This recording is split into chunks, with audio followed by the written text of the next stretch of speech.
ఆంధ్రప్రదేశ్ ముఖ్యమంత్రి నారా చంద్రబాబు నాయుడు గారు తెలంగాణ రాష్ట్ర ముఖ్యమంత్రి రేవంత్ రెడ్డి పేరు మర్చిపోయిండు. ఒకసారి వీడియో చూడండి.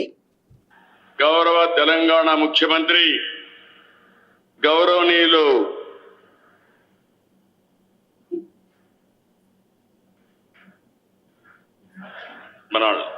గౌరవనీయులు రేవంత్ రెడ్డి గారు సెట్ చేసి విన్నారు కదా, దాదాపు ఒక 5 సెకండ్ల గ్యాప్ తీసుకున్నాడు. మరి రేవంత్ రెడ్డి పేరు టక్కున గుర్తుకు రాలేదా ఏందనేది అర్థం కాలే. పోనీ కేసీఆర్ ఇంకా ముఖ్యమంత్రి అని చెప్పి ఏమన్నా అనుకున్నాడా క్వశ్చన్ మార్క్. ఇప్పుడు తెలంగాణ ముఖ్యమంత్రి రేవంత్ రెడ్డి అని టక్కున వస్తుంది, ఆంధ్రప్రదేశ్ ముఖ్యమంత్రి చంద్రబాబు నాయుడు అని టక్కున వస్తుంది, కర్ణాటక ముఖ్యమంత్రి డీకే శివకుమార్ అని టక్కున వస్తుంది. మరి ఎందుకు రేవంత్ రెడ్డి పేరు మర్చిపోయింది అనేది ఒక పెద్ద క్వశ్చన్ మార్క్. పోనీ మైకులు పనిచేయలేదంటే మైకులు మంచిగానే ఉన్నాయి. మరి స్క్రిప్ట్లో రేవంత్ రెడ్డి పేరు ఏమన్నా లేదా, లేకపోతే స్క్రిప్ట్ పేపర్ ఏమైనా మిస్ అయిపోయిందా, అందుకే సెట్ చేసి ఇవ్వండి అని చెప్పి మళ్ళీ పేపర్లు సెట్ చేసి ఇవ్వమని చెప్పినట్టున్నాడు. బహుశా రేవంత్ రెడ్డి పేరు మర్చిపోయిండు. ఇప్పుడు రేవంత్ రెడ్డి చంద్రబాబు నాయుడుకు వెరీ క్లోజ్. చంద్రబాబుకు రేవంత్ రెడ్డి ఇద్దరు దోస్తులు లెక్కుంటారు. ఇంకోటి రేవంత్ రెడ్డి వాళ్ళ గురువు చంద్రబాబు నాయుడు, చంద్రబాబు నాయుడు వాళ్ళ శిష్యుడు రేవంత్ రెడ్డి. రేవంత్ రెడ్డి పాలిటిక్స్ మొత్తం చంద్రబాబు దగ్గరనే నేర్చుకున్నాడు. అట్లాంటి రేవంత్ రెడ్డి పేరు చంద్రబాబు ఎందుకు మర్చిపోయింది అనేది అసలు ఎవరికి అర్థమైతలేదు. మరి కావాలని మర్చిపోయిందా, లేకపోతే మాట్లాడుతూ మర్చిపోయిందా, లేకపోతే ఆ పేపర్లో స్క్రిప్ట్లో సరిగ్గా లేదా అనేది ఒక పెద్ద క్వశ్చన్ మార్క్. సరే, ఏది ఏమైనా ఇప్పుడు ఈ వీడియో సోషల్ మీడియాలో విపరీతంగా వైరల్గా మారింది. రేవంత్ రెడ్డి పేరు మర్చిపోవడం ఇదేం కొత్త కాదు. రేవంత్ రెడ్డి పేరు చాలామంది మర్చిపోయారు. కాంగ్రెస్ పార్టీలో ఉన్నటువంటి లీడర్లు కూడా మస్తు సార్లు మర్చిపోయారు. రేవంత్ రెడ్డి ఏదైనా ప్రోగ్రామ్కి పోయినా ప్రోగ్రాంలో కూడా మస్తు మంది రేవంత్ రెడ్డి పేరు మర్చిపోయారు. అంతేందుకు ఏదైనా కాన్క్లేవ్కి పోయినా కూడా రేవంత్ రెడ్డి పేరు మర్చిపోయారు. ఏదైనా మీటింగ్ పోయినా రేవంత్ రెడ్డి పేరు మస్తుగా మర్చిపోయారు. సినిమా యాక్టర్లు కూడా రేవంత్ రెడ్డి పేరు మర్చిపోయారు. ఇప్పుడు చంద్రబాబు నాయుడు కూడా రేవంత్ రెడ్డి పేరు మర్చిపోయాడు. ఇంకోటి రేవంత్ రెడ్డి ఇంకో వీడియో కూడా ఉన్నది నా దగ్గర. రేవంత్ అని ఏమంటున్నాడు ఎరికేనా, నేను గుంపు మేస్త్రి అంటున్నాడు. అవును, నేను గుంపు మేస్త్రినే, ఈ గుంపుకు అందరికీ నేనే మేస్త్రి, ఈ గుంపుకు నేనే మేస్త్రి అంటున్నాడు. ఇన్ని రోజులు కేటీఆర్ బీఆర్ఎస్ పార్టీ లీడర్లు పొద్దుగాల లేస్తే రేవంత్ రెడ్డిని గుంపు మేస్త్రి అనేటోళ్ళు. ఈయనకేం పని రాదు. ఇప్పుడు మేస్త్రి ఎట్లుంటాడు సాధారణంగా, మేస్త్రి డైరెక్షన్స్ ఇస్తాడు. ఇక ఇట్లా పని చేయాలి, ఈ గోడలు ఇట్లా కట్టురు అని డైరెక్షన్స్ ఇస్తాడు. అవసరం అనుకుంటే కొన్ని సందర్భాలలో ఆయన కూడా పని చేస్తాడు, ఆయన కూడా మెజర్మెంట్స్ అన్ని తీసుకుని ఆయన కూడా పని చేస్తాడు. కానీ మేస్త్రీలు ఎక్కువ శాతం పని చేపిస్తారు, మెజర్మెంట్లు తీసుకుంటారు, ఇట్లా కట్టాలి అట్లా కట్టాలని చెప్పి చెప్తారు. మన రేవంత్ అన్న మాత్రం చెప్పడు, కట్టడు, రెండు చేయడు. ఇక మన రేవంత్ అన్న మాట్లాడినటువంటి మాటలు ఒకసారి ఇదైతే వినుర్రి. రేవంత్ అన్న అవును నేను గుంపు మేస్త్రి అనుడితోటే పాపం పొన్నమన్న నవ్వుతున్నాడు, బట్టన నవ్వుతున్నాడు, పొంగులేటి సీనన్న నవ్వుతున్నాడు. రేవంత్ అన్న ఏం చెప్తున్నాడు ఒకసారి ఇదైతే వినుర్రి. నేను గుంపు మేస్త్రినే, చాలా మంది అవహేళన చేస్తారు. నేనేమనుకోను, నేను గుంపు మేస్త్రి, గుంపు అంతా నాది, గుంపుకు నేను మేస్త్రి. ఈ గుంపు అంతా నాది, ఈ గుంపు నాది, ఈ గుంపే కదా నా బలము. విన్నారు కదా, అవును నేను గుంపు మేస్త్రినే, ఈ గుంపు అంతా నాదే, ఈ గుంపే కదా నాకు బలము, నేను గుంపు మేస్త్రినే. చాలామంది నన్ను అవహేళనగా మాట్లాడతారు, నేను బాధపడను, నేను ఇబ్బంది పడను. రేవంత్ అన్న చెప్తున్నటువంటి మాట. కానీ ధైర్యంగా ఈ మాట చెప్పడానికి చాలా గొప్ప, చాలా గ్రేట్ అనుకోవాలి ఈ విషయంలో. ఇప్పుడు సాధారణంగా ఎవరినైనా ఊకే గుంపు మేస్త్రి అని అంటుంటే బాధ అనిపిస్తూ ఉంటుంది. కానీ ఆయన ఇక్కడ బాధపడలే, పాజిటివ్గా తీసుకున్నాడు. ఎస్ అవును నేను గుంపు మేస్త్రినే, తప్పేముంది దాంట్లో, వీళ్ళంతా నా గుంపు, వాళ్ళకు నేను మేస్త్రి గుంపు. ఇప్పుడు మేస్త్రి అంటే ఏంది పెద్ద. ఇప్పుడు ఇలా గుంపుకు నేను మేస్త్రి అంటున్నాను, నేను బాస్ అంటున్నాడు. వీళ్ళందరికీ నేను బాస్ని, వీళ్ళందరూ నా కింద పనిచేస్తారు అనేటట్టు చెప్తున్నాడు. ఇప్పుడు నేను గుంపు మేస్త్రి, వీళ్ళంతా గుంపు అంటున్నాడు.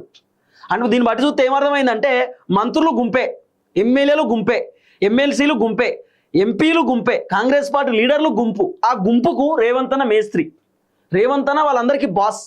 అందుకే రేవంత్ అన్న నేను గుంపు మేస్త్రినే అంటున్నాడు. ఈ వీడియోలు చూసినప్పుడు నాకు చాలా ఆశ్చర్యం అనిపించింది. నిన్న ఇంకో ఘటన కూడా జరిగింది. నిన్న బట్టి విక్రమార్కకి సంబంధించినటువంటి ఒక ఘటన జరిగింది. డొనాల్డ్ ట్రంప్ అని చెప్పి ఒక రోడ్డుకు పేరు పెట్టారు, ట్రంప్ పేరు పెట్టారు.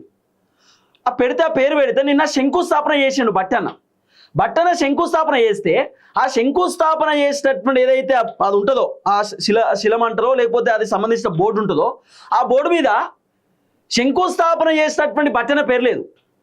ఓపెనింగ్ చేసేటప్పుడు శంకుస్థాపనకు సంబంధించినటువంటి ఆ బోర్డు ఉంటుంది కదా, దాంట్లో బట్టి విక్రమార్క పేరు లేదు, కేవలం రేవంత్ రెడ్డి పేరున్నది. రేవంత్ రెడ్డి పేరున్నది, ట్రంప్ పేరున్నది, ఇంకెవరో పేరున్నది. కానీ బట్టి విక్రమార్క పేరు లేదు. నాకు చాలా ఆశ్చర్యం అనిపించింది. నాకు తెలిసి నా దగ్గర ఉందనుకుంటా ఆ పోస్ట్ కూడా. అది నేను చూసి చాలా పరిశాన అయిపోయినా. బట్టన నవ్వుకుంటున్నాను. అప్పటిదాకా బట్టన నవ్వుకుంటున్నటువంటి బట్టన ఒకేసారి ఏదైతే ఆ శంకుస్థాపన చేసుడితోటే బట్టన షాక్ అయిపోయాడు. షాక్ అయిపోయి బట్టన మొత్తం షాడ్ అయిపోయాడు పాపం. నేను చూస్తే చాలా బాధపడ్డా నేనే. అసలు ఎందుకు రేవంత్ రెడ్డికి ఇట్లా చేస్తుండ అనేది అర్థమైతలేదు.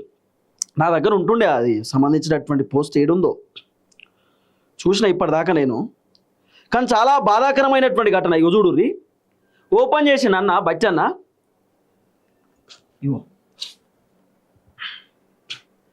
ఇగో ఒకసారి చూడుర్రి ఏం జరిగిందో.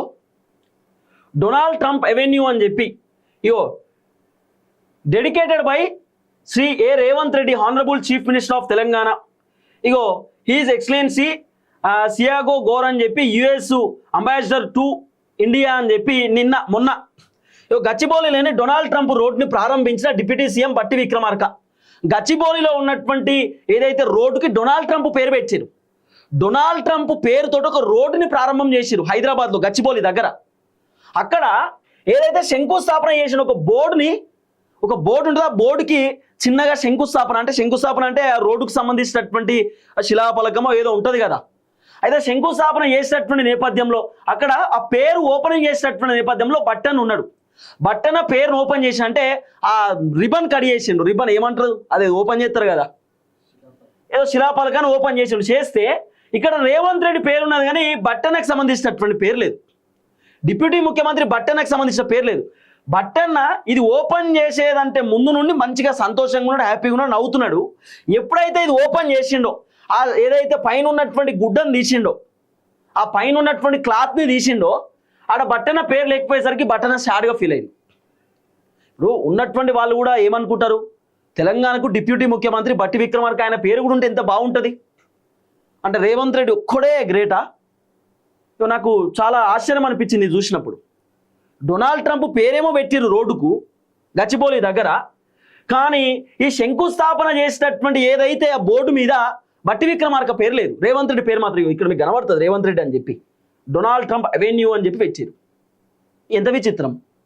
ఇక నిన్న చాలా జరిగినాయి, ఇట్లా ఒకటి రెండు కాదు, మస్తుగా జరిగినాయి. ఓవైపు రేవంత్ రెడ్డి నేను గుంపమేస్త్రి అంటాడు. ఆంధ్రప్రదేశ్ ముఖ్యమంత్రి నారా చంద్రబాబు సార్ ఏమో రేవంత్ రెడ్డి పేరు మర్చిపోతాడు. ఎందుకు మర్చిపోయాడో తెలియదు. మళ్ళా సాధారణంగా మాట్లాడుతూ కన్ఫ్యూజన్లో ఏమన్నా మర్చిపోయిండో ఏమో, క్వశ్చన్ మార్క్ కదా. కావాలని అయితే మర్చిపోరు కదా. మా పేపర్ ఉంటుంది, ఇప్పుడు ముఖ్యమంత్రులకు స్క్రిప్ట్ ఉంటుంది, స్క్రిప్ట్ రాసిస్తారు. ఆ స్క్రిప్ట్లో మరి రేవంత్ రెడ్డి గౌరవనీయులు అనేటప్పుడు మరి ఏమన్నా స్క్రిప్ట్లో మిస్ అయిందా, లేకపోతే పేపర్లు ఏమైనా అటు ఇటు తారుమారు అయిందా అనేది ఒక క్వశ్చన్ మార్కే. కానీ నిన్న కొన్ని విచిత్రమైనటువంటి సంఘటనలే జరిగినాయి, విచిత్రాలే జరిగినాయి. రేవంత్ రెడ్డి పేరు మర్చిపోవడం, రేవంత్ రెడ్డి గుంపు మేస్త్రి అని చెప్పి ఒప్పుకోవడం, ఆ తర్వాత ఇక నిన్న బట్టన్న ఓపెనింగ్ చేసినటువంటి దీంట్లో బట్టన్న పేరు లేకపోవడం, ఇట్లా చాలా జరిగినాయి. ఇక ఒకటి రెండు కాదు, మస్తుగానే జరిగినాయి. కానీ చాలా విచిత్రం అనిపించింది ఏది ఏమైనా. సో మొత్తానికైతే తెలంగాణలో రాష్ట్ర రాజకీయాలు చాలా హీట్ ఎక్కినాయి. తెలంగాణలో ఇప్పుడు జనసేన పార్టీ కూడా ఆఫీస్ ఓపెనింగ్ చేసిర్రు. సో జనసేన పార్టీ రాబోతున్న జిహెచ్ఎంసీ ఎన్నికలలో కూడా పోటీ చేస్తారట. సో బీజేపీ జనసేన రెండు కలిసి పోటీ చేసేటటువంటి అవకాశాలు కనబడుతున్నాయి. రాబోతున్న 2028 ఎన్నికలలో కూడా ఓవైపు జనసేన పార్టీ, టీడీపీ పార్టీ, అట్లనే భారతీయ జనతా పార్టీ పొత్తు పెట్టుకొని తెలంగాణలో పోటీ చేసేటటువంటి ఆలోచనలో ఉన్నట్టుగా కూడా కొంత వినబడుతున్నటువంటి చర్చ. ఇప్పుడు ఆంధ్రాలో కూడా కూటమితోటే అధికారంలోకి వచ్చారు, తెలంగాణలో కూడా ఇదే విధంగా కూటమితో అధికారంలోకి వద్దామనేటటువంటి ఆలోచనతోటి ఈ మూడు పార్టీలు ఉన్నట్టుగా కొంత వినబడుతున్నటువంటి అంశం. కానీ తెలంగాణలో ఉన్నటువంటి బీజేపీ వాళ్ళు యాక్సెప్ట్ చేస్తలేరు. లేదు మేము ఇండివిజువల్గానే ముందుకు పోతాం, మేము ఏ పార్టీతో పొత్తు పెట్టుకోవడం అంటే మాకు ఇష్టం లేదు, మాకు టీడీపీ వద్దు, జనసేన వద్దు, ఇండివిజువల్గా పోతామని చెప్పి బీజేపీ వాళ్ళు చెప్తున్నటువంటి మాట. కానీ హైకమాండ్ ఫైనల్ కదా, హైకమాండ్ ఎట్లా చెప్తే అట్లా. ఇప్పుడు టీడీపీ పార్టీ తెలంగాణ వచ్చిన తర్వాత, తెలంగాణ రాకంటే ముందు నుండే టీడీపీ పార్టీ తెలంగాణలో ఉన్నది. ఇప్పుడు టీడీపీ పార్టీ ఆఫీస్ కూడా ఉన్నది జూబ్లీ హిల్స్లో. ఇక్కడ మన జూబ్లీ హిల్స్ చెక్ పోస్ట్ పక్కనే ఉంటుంది టీడీపీ పార్టీ ఆఫీసు. కాబట్టి టీడీపీ పార్టీ కూడా కొంత తెలంగాణలో ఈ మధ్యకాలంలో కొంత బలమవుతున్నది. టీడీపీకి అధ్యక్షుని కూడా చంద్రబాబు నాయుడు అనౌన్స్ చేయడానికి సిద్ధంగా ఉన్నాడు అనేది కూడా కొంత వినబడుతున్నటువంటి చర్చ. సరే ఏది ఏమైనా తెలంగాణలో రాజకీయ పరిస్థితులు కొంత వేడెక్కినటువంటి పరిస్థితి. సో కొత్త కొత్త పొలిటికల్ పార్టీలు కూడా పుట్టుకొస్తున్నటువంటి ఆ సిచ్యువేషన్ కూడా మనం చూస్తూ ఉన్నాం. ఓవైపు రేవంత్ రెడ్డికి బట్టి విక్రమార్కకి ఏదో పంచాయతీ అయింది, లేకపోతే వీళ్ళిద్దరికి ఏదో గొడవ అయింది, బట్టి విక్రమార్కకు రేవంత్ రెడ్డి పడట్లేదు అనేది కొంత వినబడుతున్నటువంటి అంశం. మరి ఇది ఎంతవరకు వాస్తవం ఏం కథ అనేది మనకు తెలియదు, కానీ రకరకాలుగా అయితే వినబడుతున్నది. రేవంత్ రెడ్డి బట్టి విక్రమార్కకి ఏదో చిన్న క్లాషెస్ వచ్చినాయని, అధిష్టానం బట్టి విక్రమార్కని డిప్యూటీ సీఎం పదవిలోకి వెళ్ళి తీసేయడానికి రెడీగా ఉన్నారని, రేవంత్ రెడ్డి హైకమాండ్ తోటి బట్టికి ఉన్నటువంటి డిప్యూటీ సీఎం తీసేయండి, బీసీలకు అవకాశం ఇవ్వండి అని రేవంత్ రెడ్డి చెప్తుండని రకరకాల పంచాయతీలు అయితే వినబడుతున్నాయి. ఇది ఎంతవరకు వాస్తవమో తెలియదు. అందుకే రేవంత్ రెడ్డి బట్టి విక్రమార్కకు సంబంధించిన పేరు ఏదైతే శంకుస్థాపన బోర్డులో పెట్టలేదనేది కూడా కొంత వినబడుతున్నటువంటి చర్చ.